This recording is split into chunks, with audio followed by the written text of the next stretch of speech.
Hi, I'm Tony Edward. I'm the author of the book Rethinking Crypto and the host of the Thinking Crypto podcast. And you are watching Taking Stock.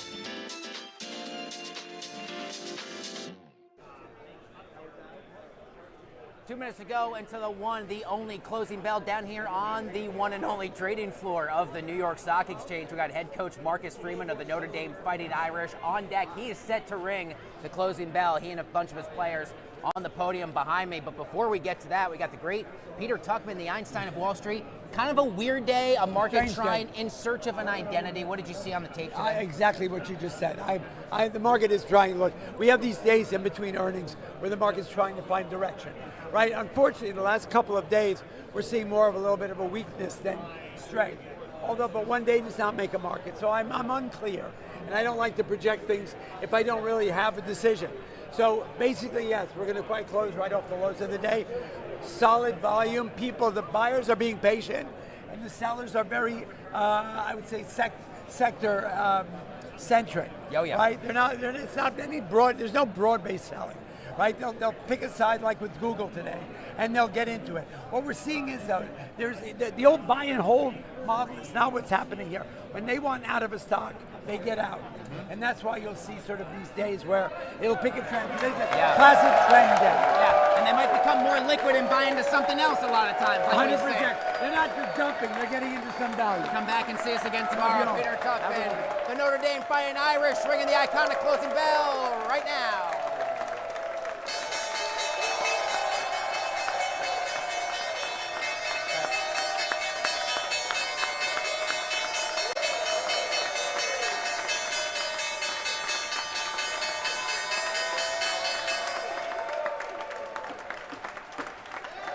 That's how you do it.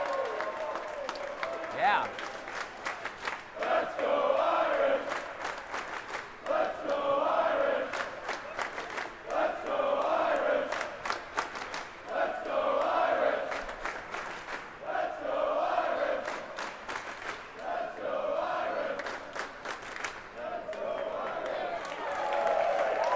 Head coach Marcus Freeman of the Notre Dame Fighting Irish ringing the closing bell here at the New York Stock Exchange a few moments ago. Your final tail of the tape, the S&P down 0.5%, the Dow down 0.2%, the New York Stock Exchange Composite Index in the green 0.3, the small caps down fractionally 0.06% into the close.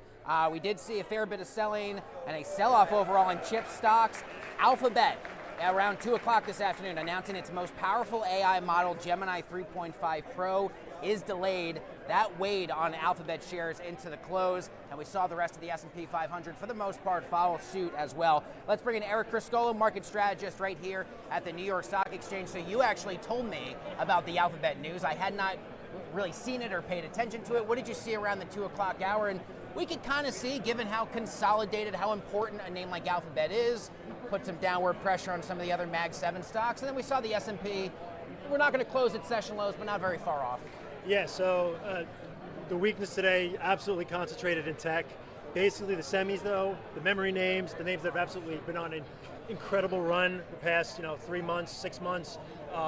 Names like SanDisk, which 10x this year, they're pulling back. And it's really concentrated in those tech names, in those memory names, in those semiconductor names. The hyperscalers were actually doing well recently, even Google, even Alphabet. They did have that news at 2 o'clock, that took Alphabet down, but the other hyperscalers were holding in there. They were doing well. So it's the weakness is very concentrated right now. The S&P 500 declined, but the equal weight was up about 0.5%, so about a 1% difference between the equal weight and the S&P 500. So a lot of the stocks are actually doing quite well. And a lot of outperformance here. Let's take a look. Consumer staples, healthcare, real estate, energy. So it's not tech doing the heavy lifting, but at least we are seeing market rotation where investors are saying, hey, we usually like these names. At least for today, we don't like them as much, but we find other names that we like a little bit more, at least in the short term.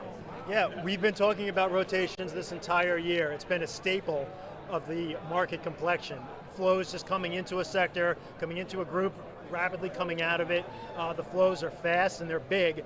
A lot of it was going into tech earlier, now it's coming out. It's not surprising, like I just said, some of those names are up an insane amount over 1 year. So seeing that money come out, investors booking their gains and looking for the laggards, the underperformers to move into, that's kind of the name of the game right now. I wonder what your take, first time really you and I are talking at length, cooler than expected CPI, cooler than expected wholesale inflation print. What does the Fed do with that? As of today, we're less than 2 weeks from the July meeting. Yeah, so you've seen the rates on the shorter tenor kind of pull in a little bit, especially the 2-year.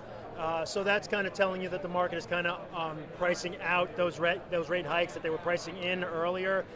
However, we still don't know what those task forces that Warsh has talked about, they're going to come back with their recommendations across the Fed operations, communications, the data they look at, how they implement monetary policy. All of those task force recommendations are going to come out over the next several months. Then maybe we'll start to see we'll get a better gauge of what the Fed or what Warsh wants to do with the Fed as far as monetary policy. Right now, though, it sounds like we might be in a little bit of a holding pattern for a little bit. Yeah, I want you to take on earnings. Obviously, we're through the big banks. Got a few other regional names set to report into next week. How about a few of these other names? GM, 3M, AT&T. We got a few Mag 7 names, Tesla and Alphabet. A bunch of the airlines kicking off. I mean, here we go. This is the lifeblood of the corporate markets. Is earnings season. What else is on your radar? And we know investors are paying attention to a lot of these big consolidated names. Yeah, the financials. They were the leadoff hitters. They were always the leadoff hitters, and they got on base. They started well. They said the economy's doing well. They don't see any signs of credit stress. The consumer is resilient at least. The economy is healthy. So they kind of led off. They hit a single, set up everything else. Now we get into the meat of the order. Tech, like you said, going to be really interesting to hear what Alphabet has to say after they have their model delayed. Yeah. IBM is going to report their results. They had a weak pre-announcement earlier. The stock got hammered. Everyone's going to want to hear what they say in more detail. And then, those other names, right? Everything else that has been doing well, right? How do they respond? What are they seeing? What is 3M seeing? It's a huge conglomerate across the globe, right? How are they seeing the industrial economy play out? Yeah. So that's going to help kind of set the tone for that laggard trade or that everything else trade that's been happening. Eric Criscolo, market strategist here at the big board. My man, come back anytime. Anytime. Nice to see you here. A few of the top analyst calls you may have missed this morning that move the tape here on Wall Street. First up, JP Morgan upgrading BlackRock to overweight following earnings yesterday. Analysts say the stock will catch up to the solid fundamental outlook. Price target $13.64. Next up, BTIG downgrading Etsy to neutral from buy, really on valuation concerns. They say shares have pushed well past their previous price target. Shares of Etsy up 50% year to date. Finally, Piper Sandler initiating coverage on SpaceX with a neutral rating. They cited some, and I quote, idiosyncratic near-term headwinds. By the way, that's a great name for a band. We got the 13th Starship test flight scheduled for later on today, right around 6:45 p.m. Eastern. Todd, let's take a look at shares of Abbott Laboratory, the top dog in the S&P 500 today, up 10.7%. Its best daily percentage gain going all the way back to 2002. Reported a beat this morning before the market opened. Strong sales reported for the quarter for its medical devices business. That, of course, includes the very popular Freestyle Libre glucose monitor. Shares are down year to date, however, about 20%. Scarlett Sieber from Money 2020 sat down with CEO Cameron Fowler of Early Warning to discuss the future of payments, how Early Warning is integrating artificial intelligence, and a whole lot more. Take a look.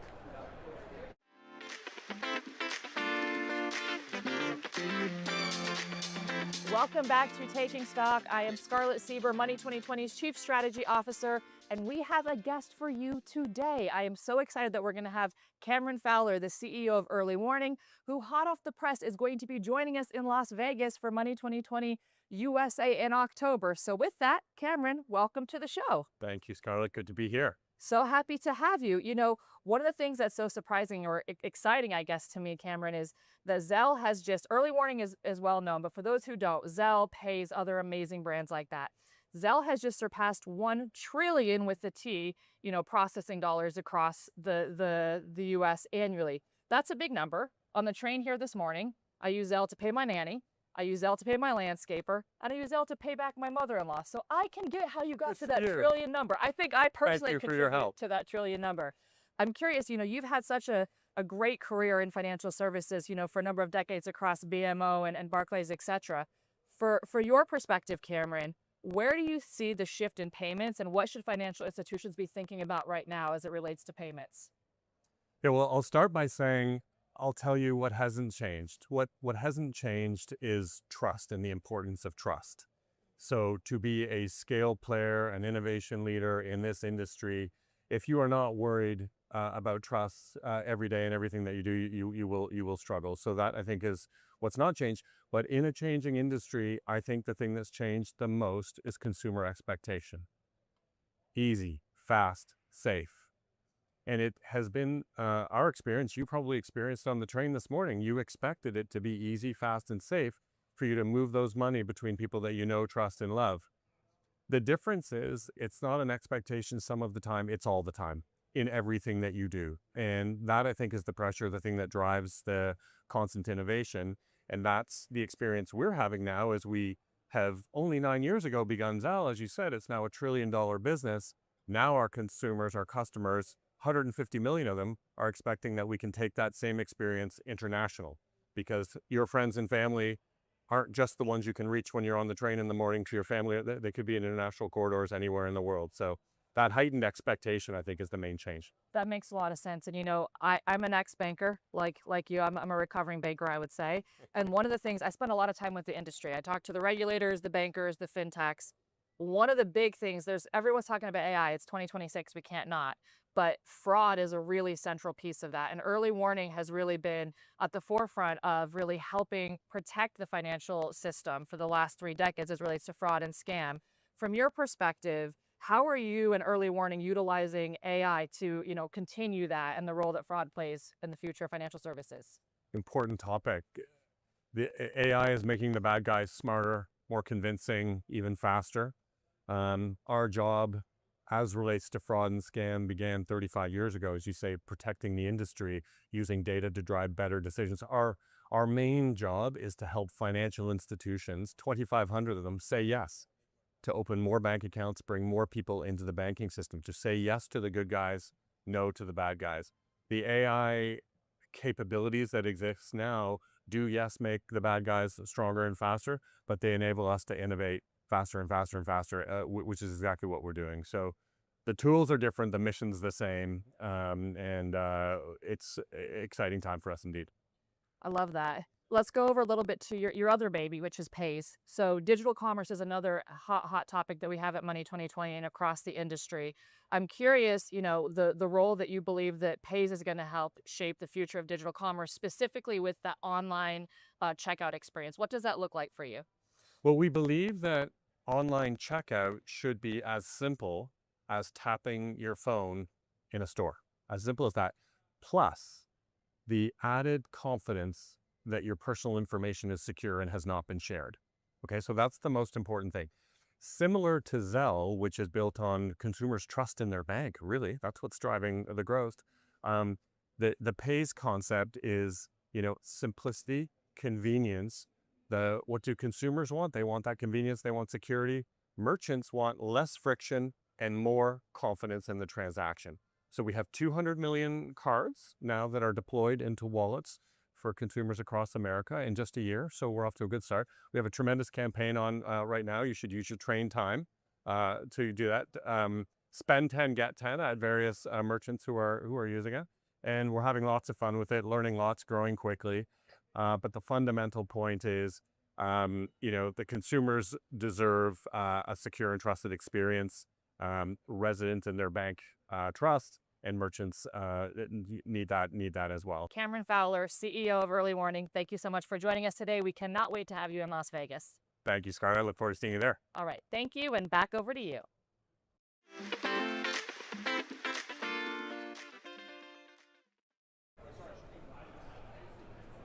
Welcome back to the show. Joining me now down here on the trading floor of the New York Stock Exchange is Vic Chawla. He is the CEO and co-founder at Symphony, a fintech savings app that goes about things in kind of a unique way. Really grateful for your time. Thanks for joining us. Yeah, appreciate you having me. Excited to be here. So there's a lot of apps out there. You know the space way better than I do. They gamify spending, kind of encourage risk for the user. Yeah. I know you guys are trying to do something a little bit different. Give us a bit of an introduction to how it works for anyone otherwise a bit unfamiliar, Vic. Yeah, definitely. So we're a savings app, one of the first savings app, which give you points and miles on your savings. So think about credit card points basically, but you get it just by saving money instead of spending money. So we give a 5% APY to the user, and you can get all these points, whether it's in cash or points or a mix of both, and you can transfer them to some of the biggest airlines and hotels around the entire world. Similar to a credit card, but just by saving money. And in terms of saving, it's comparable to like a saving account or something I have. In other words, instead of spending it and getting those Amex points, I just kind of need to keep the money where it is, and you reward that. Yeah, think of it like a high yield savings account, but we give you points instead of cash. How would you say this incentivizes smarter habits? Yeah, so in a big way, like we've noticed that inside traditional finance and just the whole consumer financial world right now, you're getting aggressively pushed like prediction markets, gambling, and it's grown like crazy. Like over the last 3 years, sports betting's increased by 300%. And we want to find another exciting way for people to like feel incentivized to do healthier financial behaviors. And that's where we want to make savings more exciting, gamify with points and miles, and things like that, basically. Yeah, it sounds like you're trying to gamify the right parts of Exactly. the equation. You mentioned travel points. Why is that a priority, and any other sort of reward structure in terms of real-time feedback from your users that at least you're considering to offer them? No, so I mean, right now, especially with points, you get some of the craziest redemption rates. For example, you can fly to Japan from New York with 100,000 points, right? First class.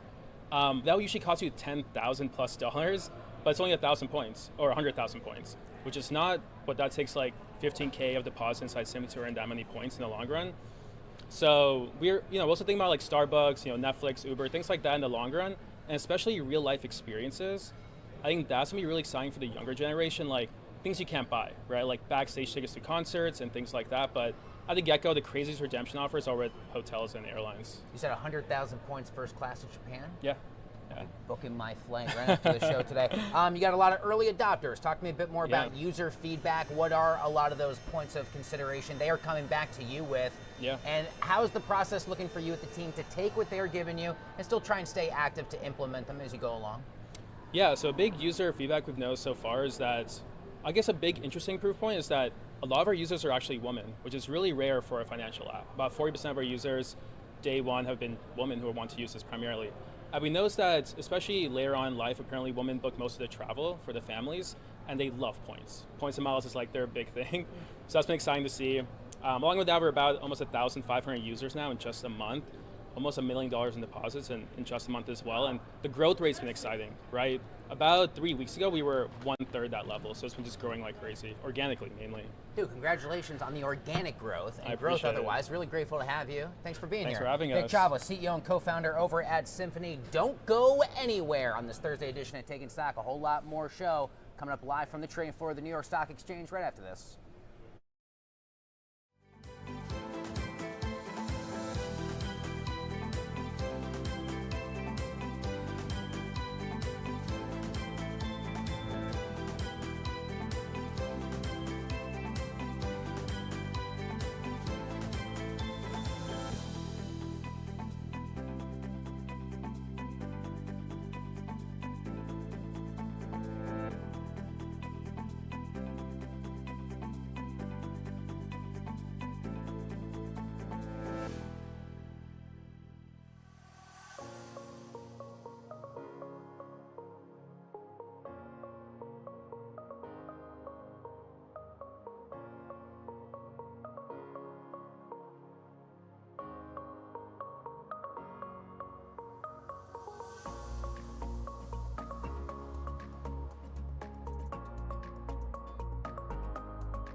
Welcome back to the show. Joining us now, live down here on the trading floor of the New York Stock Exchange. Say hello to Alex Jorgensen. He is partner and head of investor relations at Prosek Partners, a comms and marketing firm that largely specializes in the financial industry. I got that right?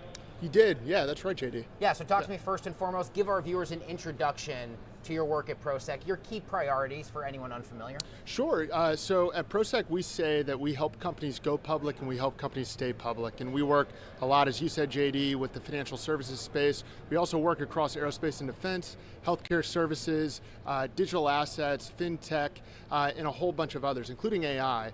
And so our work lately has been really widespread. We've been helping companies navigate a really dynamic macro environment and helping them think about how to reach the most investors to achieve fair valuation. Those are a lot of dynamic sectors to focus on. Right, yeah. How have investor relations changed, even over the course of just the last few years? Because a lot of those cool techs and things you just talked about, they've rapidly evolved even in just the last few years. Absolutely. I think the way IR has evolved is really how the investor base has evolved, right? So maybe 10, 15 years ago, most companies were really thinking about the institutional channel and almost solely thinking about the institutional channel. Today, the investor bases have been democratized. You're seeing retail investors, you're seeing companies focus on RIAs, multifamily offices. All of these investors require consistency. They want to see the same narrative, the same strategy that companies talk about in their earnings calls, but they might look at it from different altitudes. So we help companies think about that. How do you reach a retail investor and how does that look different than maybe reaching an institutional audience? How has the investor base itself gone global? And what are a lot of those big sort of points of desire that they're coming to with? What are the things that they really want out of the process? Investors really want three things. They want clarity, they want consistency, and they want accessibility. And so companies share their strategy. They need to do so in a clear way.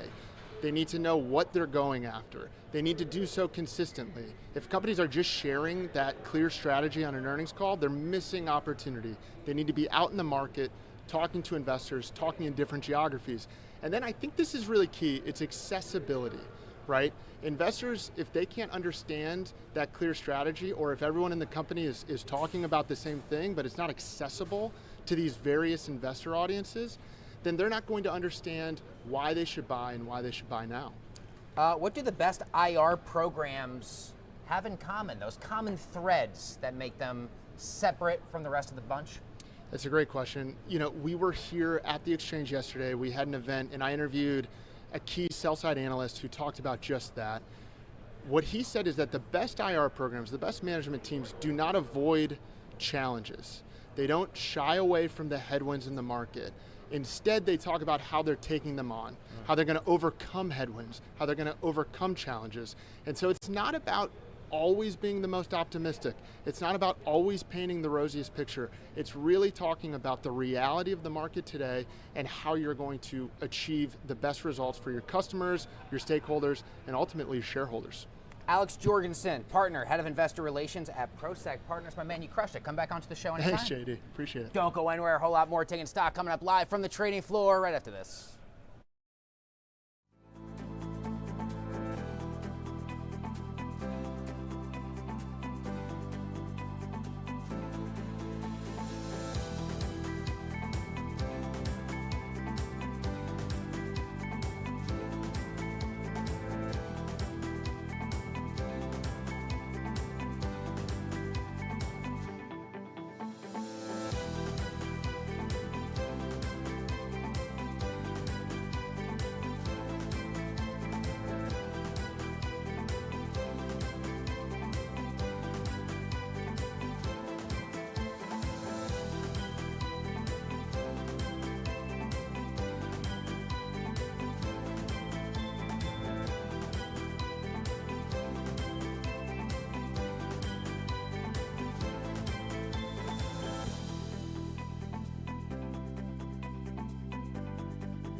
Welcome back to the show. In part 2 of this episode of NYC Innovates, Cheddar's very own Chris Castellino continues his ongoing exploration of New York's first robot store. Take a look.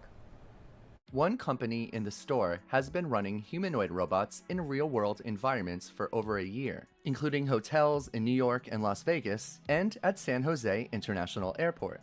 Intbot is an early startup out of Silicon Valley, and its founder, Lei Yang, shares his philosophy that sets them apart. We actually make socially aware robots. Our company name, Intbot, stands for Interactive, Intuitive, and Intelligent Robot. Basically, we build a social intelligence layer for every humanoid robot. We make these robots understand, perceive, respond naturally with human, and also with a very unique and humorous personality. Terminal B baggage terminal. Just follow the signs, you'll find it. Thank you very much. Have a great day.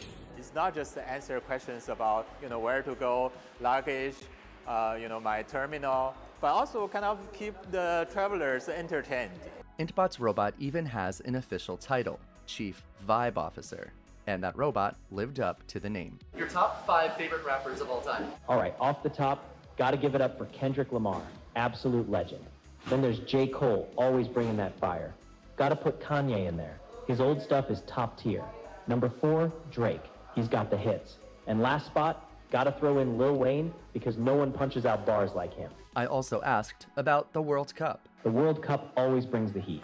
You got usual suspects like Brazil, Argentina, France, always dangerous. But hey, maybe this year we get a wild underdog story. I'm not making any predictions, but I'm here for the drama. I also addressed the geopolitical reality in this room. Most of the robot bodies here are made in China. Intbot is an American software company running on Chinese hardware. As a US-based company, we've actually built every piece of our software, the data, within the US, and we host everything on US-based cloud. We follow the strict privacy, data security laws, and only use these Chinese robots as hardware vendors. The technology is moving incredibly quickly, and I'm a parent, I'm a teacher, I'm part of the Stanford Hospital, and I really care about this technology being intelligible to most people. I want people like my kids and students and patients to be able to look inside the brains of these machines and kind of understand what's happening just as the basis for trusting them. As the robots interact with people, we expect them to be polite and understand gestures and be safe. And those are the things we're emphasizing first. Moments like this pop-up store allow people to interact with me directly, which helps demystify the technology and builds trust. It is much easier to imagine robots as useful daily teammates once you've had a chance to meet one in person. As you can tell from Pam's hands, she only has rigid plastic hands now because for liability and safety reasons, we don't want her to be able to hold a knife. That would be the wrong thing. And it's going to take a long time before we're fully comfortable enabling robots like this to touch you or manipulate tools in your home. We'd be scared of doing that.